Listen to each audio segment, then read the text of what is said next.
Hello, Unbrick Me here, and today I'm actually sitting down for a Technic discussion with the legendary Racingbrick. Hello. So my first question for you is, since you've been to the LEGO Fan Media Days, can you please explain to me what the process is and what you get to see and do there? Well, you are asked about if you want to participate, if you have the possibility to participate, and then if you sign up for it, then it's a 2-day event, and it's mostly filled with presentations about products, future products. So of course you sign an NDA because these are things that are not to be published before that, and then after the presentations there are interview opportunities. So you can sign up to talk to the designers, and then you can talk to them about the future sets. So basically that's the whole 2 days. Who's the most famous designer that you've met on the Fan Media Days? Oh, that's a tough question because there are a lot of I would say well-known designers. So I've been only one Fan Media Days in person because that was last year, and the years before it was digital only. So it was an online opportunity. But yeah, I met many designers. I don't think that one of them supposed to be more famous than the other, but it's an exciting opportunity to be able to talk to them. How did you get into the LEGO Ambassador Network, and what was the process for you personally? I didn't really know much about the land or even about the existence. I was watching Sariel's videos, and he was making reviews. I also started to do reviews, with sets that I bought, and then I saw his disclaimer saying that he got the sets from Lego, and it got me interested. That there is a possibility to join. Then I looked it up, and then I saw that there are many people there, and it's a nice opportunity to get to know other people who are into Lego, and Lego fans and Lego content creators. Because when I started this whole thing myself, I was not part of any lugs, or I didn't know much about the Lego communities at all. So it seemed to be a nice opportunity to meet people and to talk to them.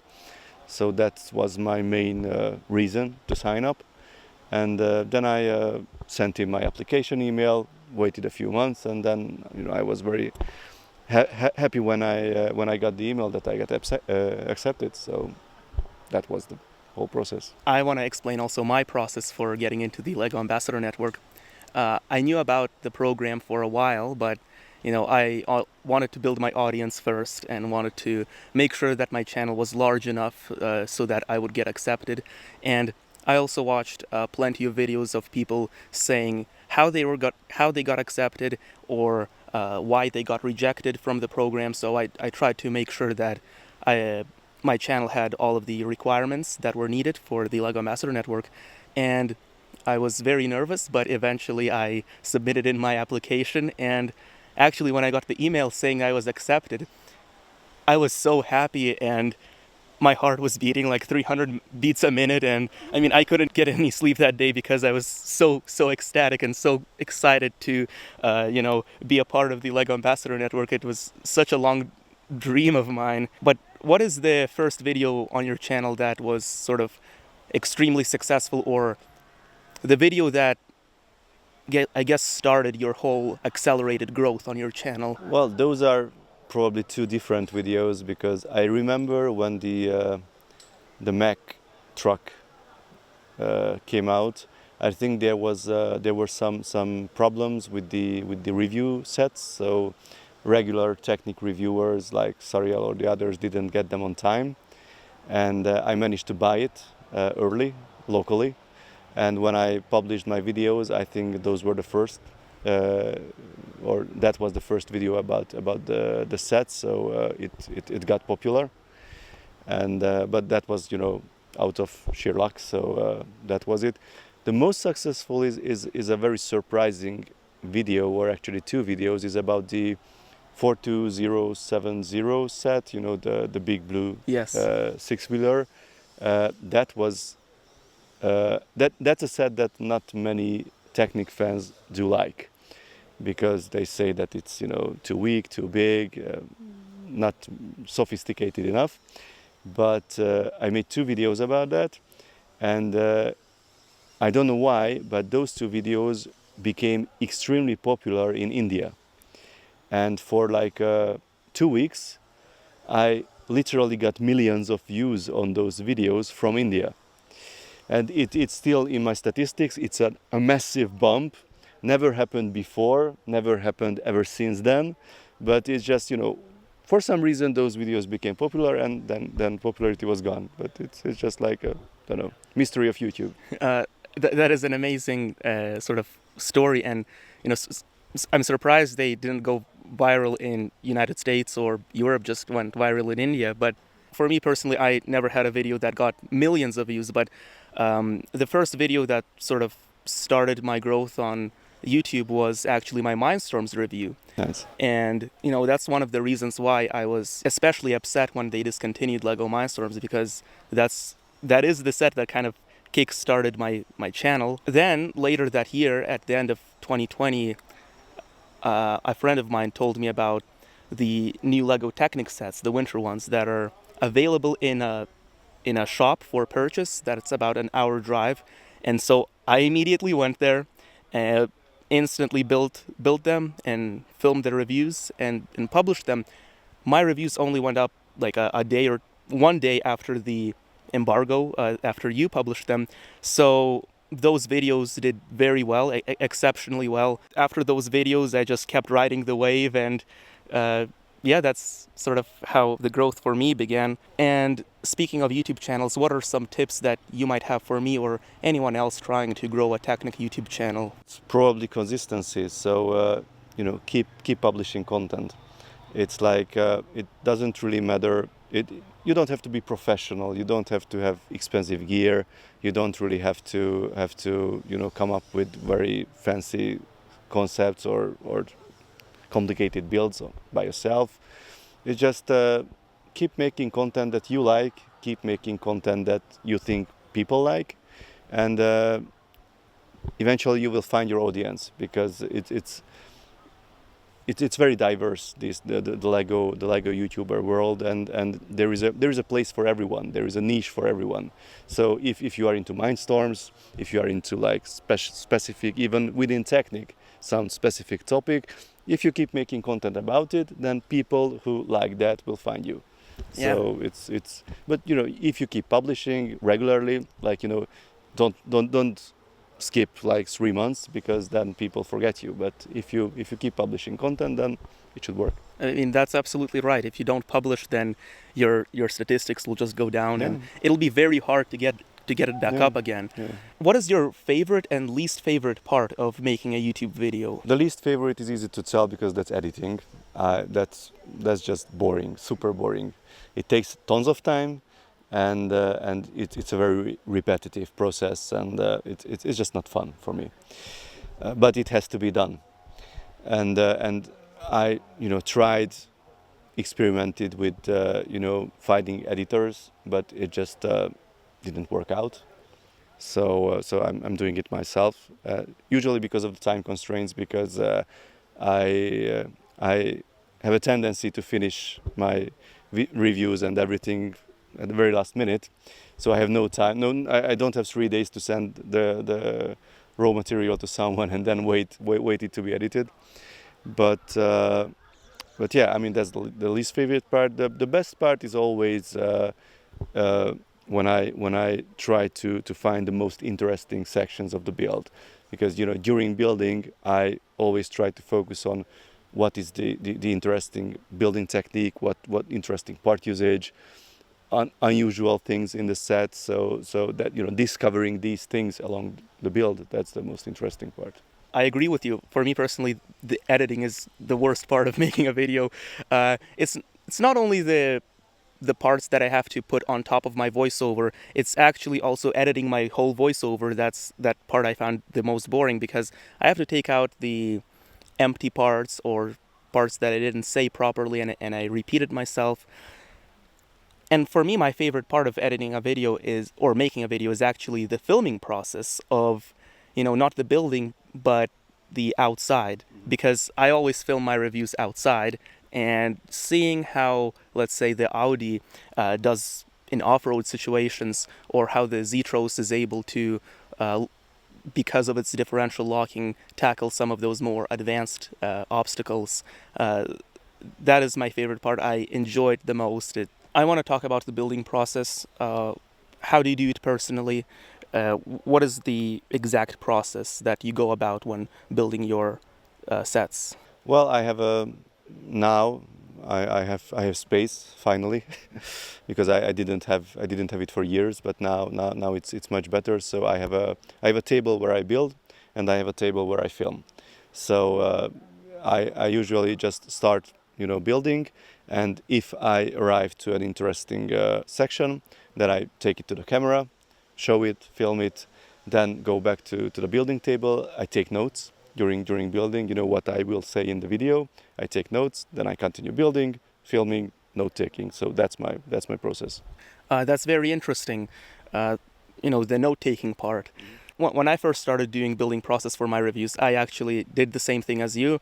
I had a table where I was building, then went to the camera if something was interesting, then went back to building, and sort of like back and forth. But now what I do is I stay at the table for the entire, let's say there's bag number 1, right? For that entire section of the build, I stay at my building table, and I build all of these tiny submodels, the sections that you would later connect within LEGO Technic, and then I bring all of those pieces to the table where I film, and then I connect them at the table. I personally found it to be a little bit more efficient than walking back and forth. But I mean, we all have our own ways of making Sure. videos, Yeah. and I personally never take notes. But what I do is I look through the footage and write a script about what I will say in the video. But that's actually a helpful tip. Somebody will absolutely take notes, and maybe I should also start taking notes when building. It's a personal preference. So. Now let's come to questions about LEGO Technic itself. Okay. What is your ideal LEGO Technic set? What should it be like? What functions? What kind of playability should it have? And things like that. There can be very different Technic sets that are good, or that can be enjoyable. I mean, I really like small Technic sets with a limited number of parts. I would say below 500. Those can be nice if the designer can squeeze interesting functions in the set with a limited number of parts, and it can be still playable and functional. There are some nice examples in the recent years, but I would say the Technic set that I would enjoy the most would probably a remote controlled Technic set, a vehicle of some sort. But for that, the Technic team would need to come out with a proper remote that can be used to control that Technic set. So I'm not a fan of touchscreens. I'm really not. I need tactile feedback for control. So I would prefer them. I would not really focus on the functionality of the build itself, but the additional ease of use with a proper physical remote controller. So if LEGO would release like a Technic version of an Xbox controller or something like that with buttons and joysticks, that would be probably the ideal Technic set for me, because then it means that we have tactile control and we don't need smart devices between the remote and the set itself for control. I have thought about how LEGO would go about implementing a physical controller into their powered-up sets. There are so many in the lineup right now with many different unique movements, like the Liber excavator has to move multiple actuators at the same time for the arm because they overlap. That can be a bit challenging, so it uses a special code within the Control Plus app to make all that happen. Even the CAT D11 bulldozer uses the gearbox shifter. It moves in a strange way to prevent jamming, so that is also done through the Control Plus app. If LEGO were to implement a physical controller, do you think that it has to be reprogrammable for either the controller or the hub itself, or can Lego somehow implement a one-size-fits-all controller that you just don't have to program anything and it works with the Liber, the CAD-11, and all those different sets? I think it would be or should be possible technically because I mean the Pybricks guys did it. So you can run code on the hub, which means that ideally you could be able to use a smart device just to set up a profile on a hub. Load a predefined control profile. Let's say you buy the leap hair, it can be pre-configured for the leap hair, or you just select from the list and you say that, okay, load this control profile on the hub. You sync the controller and that's it. And then you could use it for that purpose. If you change to another model, then you can load another profile on that hub. So it could be or should be doable if the code runs on the hub itself. Then the controller has the same buttons for each model, but each button can behave differently based on the code running on the hub itself. So it's just a matter of to which hub do you connect, and of course you should be able to customize it, or you could customize it. That could be the role of the Powered Up app. So with the Control Plus app, you could predefine or just load the profile, and with the Powered Up app, you can customize it all the way you want it for custom builds. I like that idea of loading up different profiles onto the hub itself. I mean, many people complain not about sort of the lack of the tactile feeling, but the requirement to use a smartphone or smart device. They just want their kids to sort of play with it without a smartphone. So I actually think that the best way to do that without having to modify the Powered Up hub itself is to have a reprogrammable physical controller. And there should be sort of a selector on there, whether you want to use a custom profile or the default profile that's for the set itself, the unique set profile. And there should also be a third option to just use a basic profile where, works kind of like a Power Functions remote, where you just have a lever to control the speed of the motor and, no sophisticated movement, so that, if kids are not allowed to use a smartphone or something, they can still play with the Lego set. In recent years, LEGO Technic has prioritized aesthetics over functionality. I think that the Ferrari 488 GTE is a pretty good example of that. And I personally like functionality way more, even if it means sacrificing the aesthetics. I personally don't even really care about the aesthetics. I think that only functionality should be present in a LEGO Technic set. But what about you? Do you think that there should always be sort of a fine balance between the two, or should one over the other be favored? For me, Technic is about the parts. So we define Technic with the parts being used. If the set contains mostly Technic pieces, then it will become a Technic set. But you can use Technic for different purposes, or Technic parts for different purposes. You can either use them for complex mechanical stuff that works, that has interesting functions, but you can also build, let's say, sculptures out of Technic elements. And Lego is actually using them for this purpose, because the 1/8 scale supercars are technically sculptures, I would say, because the main goal there is aesthetics. Because if they wanted to make large scale models out of system bricks, that would be like 3-4 times heavier and more expensive from regular bricks. So I think that's the main reason why they went this way to build those cars from using Technic pieces, and not primarily because of the functionality. So I think both categories have a place in the LEGO Technic theme. Maybe they could rebrand them, or revive, for example, the racers theme, what they had, or something like that, to separate between functional Technic and aesthetic Technic. But yeah, I mean, for me, I like when there is a balance. present. So a good-looking set with functionality. I don't really like when they add functions only for the sake of being there and for the sake of being able to say it is Technic. And again, I'm coming back to the 1/8 scale supercars. I don't think they need a gearbox. I don't. I really don't, because nobody uses those gearbox. I mean, you build a huge sculpture that will sit on your shelf all time, every time. No one pushes those cars around. No one plays with the gearbox at all, because anything that gearbox does is, you know, those pistons run a bit slower or a bit faster, so you don't even recognize the difference. And honestly, and I don't want to be hard on anyone, but a lot of customers don't even understand how that gearbox works.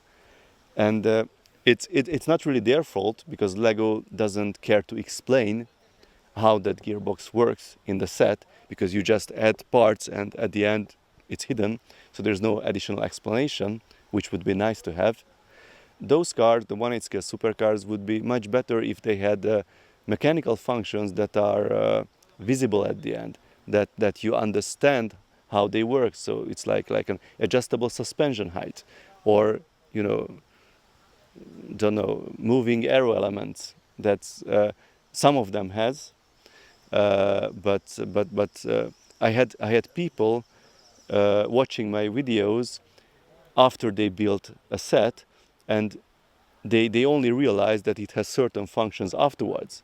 They built the set, but they didn't realize what they were building, because it's not straightforward. It's not explained that it's hidden in the set somewhere. So it should be more easily recognizable what you are building and what is the purpose, better explained. And I think the gearbox is just there to be there, to, you know, to use a lot of parts. I like the idea of LEGO explaining how the gearbox works. The 1/8 supercars are always 18 plus, meaning that they have sort of an explanatory section at the beginning of the instructions about the design process, who the designer is, and things like that. They should absolutely add a page just explaining the basics of how the gearbox works, so that more customers are able to appreciate the complexity of that gearbox. I mean, I think that they should still be present in the 1/8 supercars, because it just enhances the building process so much. Building the gearbox of any set is my favorite part of the building process. Right before covering it up, I like to connect a motor to one of the wheels, and then shifting the gearbox and just watching that mechanical magic happen, you know, going from 1 until the 8th speed. It's so awesome. I don't really like the cars like the Ferrari, because, you know, they're just sculptures and they don't feature really any sort of mechanisms. For me, the ideal Technic car is something like the 8070 from Supercar from 2011. It doesn't look as good as modern Technic cars like the modern Ferrari, but I think it still looks decent. Its main focus is the functionality. In fact, it retailed for, adjusted for inflation, roughly about the same price as the Ferrari 488 GT, but it had a Power Functions battery box, a medium motor, and a distribution gearbox. The functions that it had was a motorized openable hood, deployable spoiler, and openable doors. I think that, you know, LEGO should add some kind of motorization like that into their modern cars, so that they don't feel as empty on the inside. And it had a B model. That is true, it had a V model, and LEGO should absolutely bring those back. They were so amazing, especially for the bucket wheel excavator. It had sort of the mobile aggregate processing plant. I loved how it's mechanically sorted everything. What is your favorite B model? I have a sweet spot for the 42077 rally car, and I like that buggy beach model very much. I motorized both models, and those were really nice to play with. In your video comparing the official CAT D11 bulldozer to the alternate model of the Liber designed by Eric Trax, you mentioned that you liked the alternate model designed by Eric Trax way more, because it had a separate motor for each of the functions. Do you believe that LEGO should avoid remotely controlled sets with distribution gearboxes and only make ones that have many independent motors controlling their own separate functions? Well, I would say that I would prioritize playability in this case. So in a cat, the gearbox, the usage of the gearbox means that everything happens very slowly. You need to switch between the functions, and it takes ages to make things happen. And you cannot control the bulldozer the way it is controlled in real life. You cannot move things the same time because you need to switch between functions. But my biggest problem was not the distribution gearbox in the set, it was the sheer size. I think that set is way too oversized considering the functions, because that same functionality, and it was proven with that other alternate model, that same functionality can be squeezed into a much smaller build, and it actually works better because, and not because of the lack of distribution gearbox, because with less pieces it has less weight, it's less complex, less bulky, and it was just snappier, quicker, easier to use. So that's why I didn't really like the cat, because it's just big only to be big, and the size doesn't serve a purpose. If it was big to squeeze in more functions and to fill it with functionality that is not achievable in a smaller body, then I would be absolutely fine with it. There are sets where I say it works well, although those are not remote controlled. So, for example, Big Red has a distribution gearbox, and it's a really enjoyable set to play with. With remote controlled sets, it's tough because with RC toys, usually you want functions to work parallel. So you don't do things, or there aren't many models where it makes sense to separate certain functions. For example, if you have like a tracked vehicle with some functionality on top of it, most of the time you want to drive and, for example, rotate the superstructure. So you want things to happen at the same time. So that's why it makes sense to separate these functions with separate motors. Just an RC toy that's not Lego, that's a general RC toy, I completely agree that you have to have functions that can work simultaneously, because it does enhance the playing experience a lot. But specifically for Technic, I actually prefer having a distribution gearbox, not because it's slower or anything like that, but because I like thinking about how the mechanism that makes it happen works, and knowing that there is a magical distribution gearbox inside of there in which one motor can control either the blade tilt or the blade height adjustment just really activates my brain a lot more, and I personally like that feeling a lot more in a remotely controlled LEGO Technic set, as opposed to having independently controlled functions. Although there are, of course, sets that would probably be better with independent motors. At first I wanted the Liebherr excavator to have a distribution gearbox, but I actually found myself, when playing with it, to sometimes be using both the arm and the tracks at the same time. So I actually think that it's not so bad to have independent motors for each of the functions. Exactly, and I would say that for manual sets, and I again go back to the Big Red, it's great to have a distribution gearbox with functions that you can select and do stuff. So I personally would separate this, that for RC sets I prefer to have independent motors, but for sets that are motorized but not remote controlled, it's totally nice and maybe preferable to have a distribution gearbox. The Airbus H175 is a good example of that. Had a multi-directional gearbox and also a transmission inside of there, and so many cool functions for a set that's not too expensive, especially compared to some of the other bigger sets that are way more. That's a very fine example of having complex mechanical functions squeezed in a tight space, and you can just check the marvel going on inside. It's really nice. All of these new Technic sets use the powered up system. What improvements do you think that the powered ups? A lot. Well, yeah, I've been closely following the powered up system ever since its introduction, I could say, and I really try to do my best to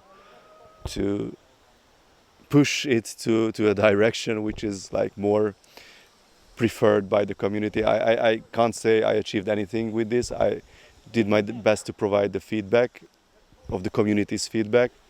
Uh, I would say that first of all, it would need way more resources and a much bigger focus from the company's side, because I think that powered up is like sort of the, you know, the child who doesn't really belong to anyone, because the Control Plus app is being developed because of the sets themselves, so it belongs to the sets. The Mindstorms app belonged to the set, to the team, and the powered up app has the profiles of the non-Technic motorized sets, and then there's the coding canvas, which is just there for being there. That's what Lego thinks. And you know, that's supposed to be, or that was supposed to be, the hub, the central hub that controls everything, that controls all the hardware elements, the powered up hardware elements scattered across the different Lego themes. And that's what they told us initially, that there will be an app that controls all. And that was supposed to be the powered up app and the coding canvas. But I think they didn't get enough resources to develop it properly.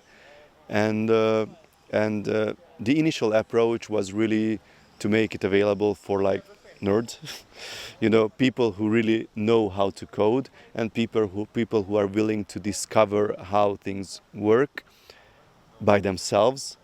And that's why they didn't provide the documentation, which was a huge mistake, I think.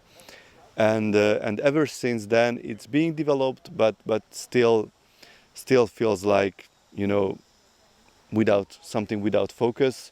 Any changes took years, and it's still, after, you know, after 5 years of the introduction, it's still in like a very half-baked state. And now they changed the interface out of the blue. I mean, sorry, not out of the blue, because we already saw these concepts more than 2 years ago. So we knew it will come at some point, but it was supposed to come with the built-in documentation, which did not happen.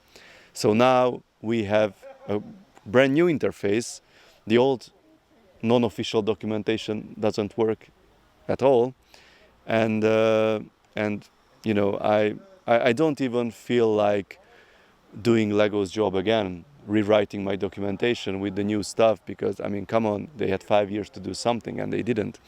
So powered up as a hardware concept and the hardware family, I think that was a good idea, to have like a shared platform for all of the sets, the complex robotics stuff, the simple remote controlled stuff, even the Duplo train. The Duplo train runs on powered up. So everything supposed to be controllable using the same protocol.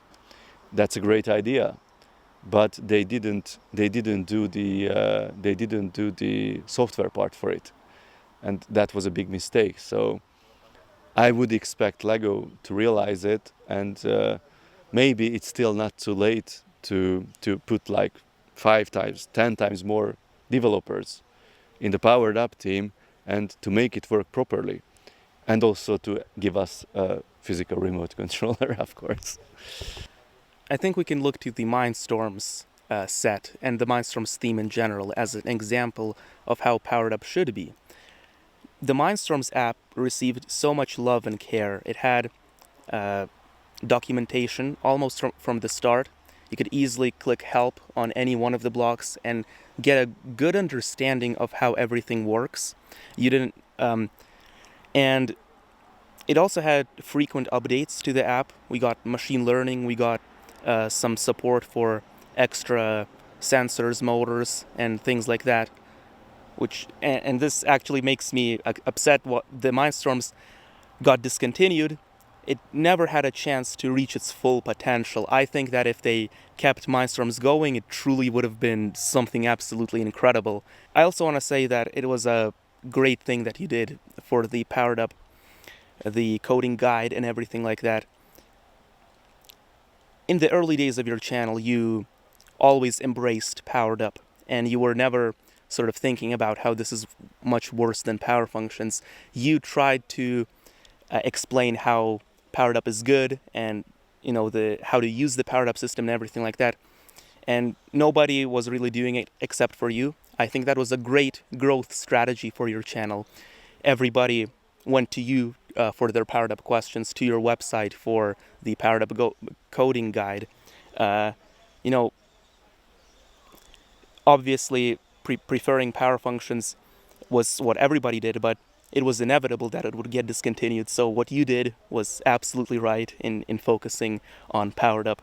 Well, I did believe in the potential, as I said, so I thought that it's not a perfect system at that time, and it's still far from being perfect today, but it was very promising, and I saw how it could be useful eventually, and I was hoping Lego will keep it developing because it seemed to be released as a beta almost, but yeah.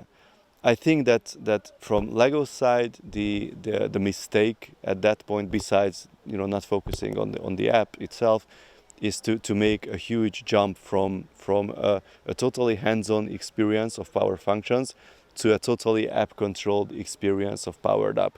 So there was supposed to be a middle ground with even a switch, a mechanical switch that you can code, that you can control with code, or that you can implement in your build, switches, buttons, joystick, or the controller. With a controller, it could be possible to use something physical and have behaviors that does not depend on a running application or on running code. You should not be able to code to play with Lego.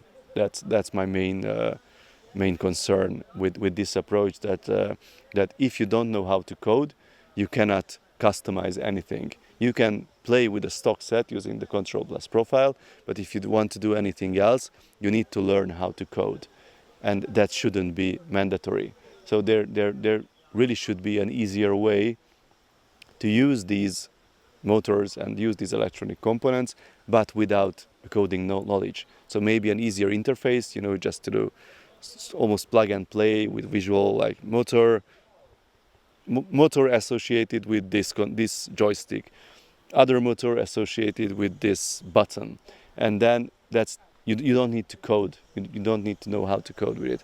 The first Boovies app was a I think a good example of this, because that's had a similar simple interface to configure which output belongs to which motor and what that motor is supposed to do. Yeah, I think Lego should have waited a few years before releasing the 4x4 Extreme Off-Roader and the Liber sets. In my Liber review, I criticized this set a lot, but I think that the main reason of my criticism of this set was the Control Plus system, because you couldn't customize anything with it at the time. And, I thought, why should I use this system when it's not even customizable? But now looking back, since you can customize the system, the powered up system, we have, accessories, spy bricks and things like that. Yeah, it's a pretty good set. I see the purpose of it and everything like that. So Lego making the Control Plus or powered up system more customizable has changed my opinion on some of those older sets. You've made some videos about 3D printing. Have you ever tried to 3D print every single piece and maybe makes a mock of some kind? No. I mean, that would be too much effort to design properly all the pieces. You can download basic models for tons of Lego parts, but those don't really print well. So you need to clean up the models to be properly printable. I mean, you cannot just export all parts from Studio, for example, because most of them won't work out of the box. So you need to spend a lot of time to have properly printable models. I tried to print a few pieces. I tried to print custom pieces as well. It works. I mean, it's great for certain purposes, but it's still far from the vision of you being able to 3D print a complete Lego model at home just by downloading it. So we are not there. And even if you designed all of the parts, there's still the amount of time it would take to print all those pieces. Printing just one piece takes many hours. So imagine how long it would take to print a set with 1,000 pieces or even more. Not necessarily. Nowadays, 3D printers are really getting fast. So I can print models like this size in an hour now. It's like they are really super fast filament 3D printers. So, but of course the accuracy is not the same as injection molding. So that's something that Lego will always have a better quality or more detailed bricks pieces. But yes, 3D printing is catching up. But I think it has its purpose to make some custom elements or custom rims, for example, for cars and stuff like that. So it's good for some stuff, but I wouldn't 3D print a full model for sure. Yeah, if you see a piece that's used in a real mechanism or something like that, you can try to make a Lego version of it. Of course, it'll take a lot of time and it requires a lot of knowledge on how to design 3D objects and things like that. It certainly takes a lot of time. What is your favorite part of building a Lego set or your own creations? I don't have time to build my own creations these days. That was a long time ago, when I had the luxury of building stuff on my own. Um, well, probably it's the same as my favorite part for filming. So what I really like in sets is to discover interesting building techniques, to discover to find the parts of the build that was challenging for the designer as well. So you after a while you realize certain sections that this should have been tough to figure out because that's an unusual connection or or a certain combination of elements or you find these or an unusual part usage when it's something totally unrelated gets inserted because it fits in the concept. So I like to discover those small things and to try to think with the mind of the designer why things were did in a certain way. If a set has a gearbox, that's obviously my favorite part of building. This is a good chance for me to talk about my robot Neptunian. I built several prototypes of the robot Neptunian that found in the Mindstorms app. My favorite part of designing that uh, model was the mechanism for the shooting and opening of the head. What took a long time was designing the instructions. I had so many different iterations, and the process had to be carefully considered for how kids would build it and to make it easy for them to build it. Uh, have you designed many or several instructions for Technic mods or your own creations or anything? I did. I did a bunch of instructions and yeah, I mean it took me an awfully lot of time to design the instructions because that was my main concern as well to be easily usable. So I didn't just want to throw together the instructions in 2 days and say it's finished because I also wanted to make them easy to follow and I didn't want people to come back to me later asking questions why it doesn't work, I don't understand, not functional. So yeah, I was really focusing on these aspects to match the quality of the official instructions. I mean the good quality official instructions. In general, do you believe that the 2023 LEGO Technic sets have overall been great, or have they focused a little too much on the aesthetics, perhaps not giving functionality its time to shine? Well, I mean, so far I was actually happy with the lineup in 2023 because we got some great sets and there are still interesting sets coming that might be public when you publish this video. but yeah, I mean, I was pretty happy. And for example, the Ford GT is a good example. I very like that it tries to be aesthetic, but at a smaller scale, which means a more challenging task for the designer. And finally, we don't have like huge open spaces in a model, like in the case of the Ferrari you mentioned, or the Porsche 911 RSR. So it's a challenge to design. It's a bigger challenge to build, and it's just a better experience for everyone, I think. So it's nice to see from Lego to a bit go back to these ways of building stuff. The fireplane is my favorite set out of the early ones that were released. It had a really cool mechanism for activating the propellers. Yeah, that's also great. Even though it did have the functionality, it still had great aesthetics. The paneling was awesome on that airplane, and we even got some new tapered panels on that airplane, I believe, for the front top section. But what should LEGO Technic improve going forward? What is their weakest aspect right now, and what should they fix about it? A remote, please give us a remote. I can't say that enough times. But yeah, I mean, if we are talking about non-remote controlled sets, I think they should probably decide on this aesthetics versus functionality thing. So I think they should give us functional sets that probably less focused on aesthetics. It's nice to have nice sets as well. There should be a portfolio that is balanced. Also smaller sets, larger sets. I'm not a fan of large sets, honestly. Large and expensive, because that really limits the audience. I know some people prefer large and expensive, but I think Lego should be accessible and affordable. So I really like small but interesting and complex sets, so we should have more of those.